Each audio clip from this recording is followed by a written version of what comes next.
Obion residents spend much of their time on the Obion River fishing and hunting. That's the reason the talk around town is, if you ever saw under this bridge, you wouldn't want to drive over it. But still, about 900 cars use the bridge daily, a shortcut between Dyer and Obion counties. So you would think the residents here would be upset now that the bridge has been closed, but they're not. They say the bridge should have been closed a long time ago. Well, it's none too soon. Why? Well, it's been propped up for 4 or 5 years on pilings. The closing of the 62-year-old bridge comes after an inspection last week that revealed, in addition to the other visible problems the bridge has, the possibility of scouring exists. Investigators believe scouring, a whirlpool effect that eats away at the soil supporting bridge piers, is what caused the Hatchie River Bridge north of Covington to collapse. And recent flooding along the Obion River now has them concerned that the same situation could exist under the Obion Bridge. And after the Covington tragedy, we're looking at all the major river crossings. In our inspection, people feel they found some additional problems with this bridge, and we're closing as precautionary. But scouring is not the only concern of local residents. Many here say the bridge appears to have been falling apart for years. I think it ought to be closed down, because when it first started falling through. They got this tax money, that's what we're paying it for. They ought to do something with it. And this part of the county is just as important as any other part of it. Throughout West Tennessee, residents have concerns about other bridges, but the Department of Transportation says this bridge is the only one that will be closed, at least for now. Doug Viar, News 3, Obion County.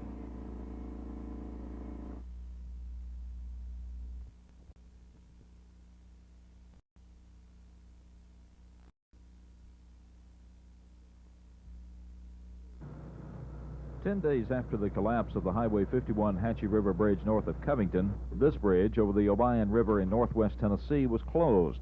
The reason given? In our inspection, people feel they found some additional problems with this bridge, and we're closing as precautionary.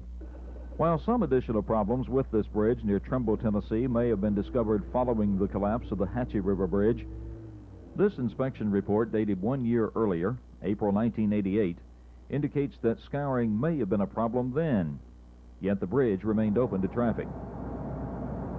The report said the channel was scouring around bent number 57 due to channel widening out and erosion on channel embankment around bent number 57. In this report, of which this is only a small portion, is full of drawings and photographs and other information, which led the engineers to conclude this structure is extremely poor condition. High steel truss span needs immediate attention. Structure needs major rehabilitation.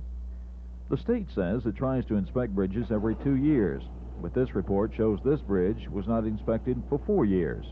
The previous inspection was made in May of 1984. Another bridge in northwest Tennessee that's causing some concern is this one over the Obion River in Dyer County on Highway 78. In its last inspection of June of 1987, it was giving a poor rating. Some of the comments noted are heavy concrete deterioration, movement of end spans over abutment number 2. Then there's this comment about bents 73 through 80, bents also known as piers, are leaning in the direction of route.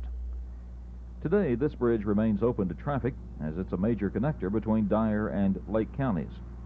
Inspection reports of both bridges indicate no major repairs have been made. And I don't understand why as much taxes as we pay, bridges and highways cannot stay in better repair. That comment came at a memorial service for some of the victims of the Hatchie River Bridge collapse, and it's a question a lot of people are beginning to ask. Doug Viar, News 3.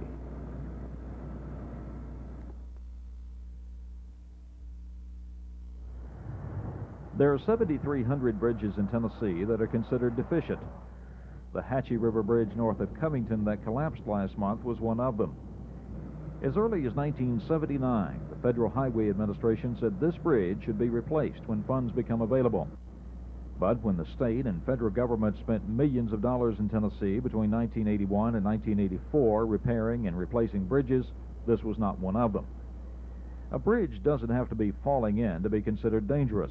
And that's what counties are now finding out as the state steps up its follow-up inspections of bridges following the collapse. In Madison County, for example, several bridges have been closed this week in response to state inspections. The only difference, like we were talking about a minute ago, where they, under their recommendations, they in the past they had said something like to prevent closure, do this, this, this. Now they say, under their recommendations, close the bridge to all traffic. These are routine inspection reports received in January by the Madison County Highway Department with maintenance recommendations. This week, a follow-up letter from the Department of Transportation with attached correspondence dated in April, 2 weeks after the collapse of the Hatchie River Bridge. On April the 19th, the Transportation Department suggested maintenance be done to avoid bridges being closed. Then on April the 20th, the correspondent said close some bridges. Well, as always, you could almost always say there's not enough money. Whether or not it's a problem depends on how fast you want to fix them. In Madison County, where the bad bridge problem is below the state average, bridges are being repaired as funds become available. And now that those funds have been cut by about 40%, Madison County, like the rest of the state, is repairing the bridges as fast as they can. Doug Viar, News 3, Jackson.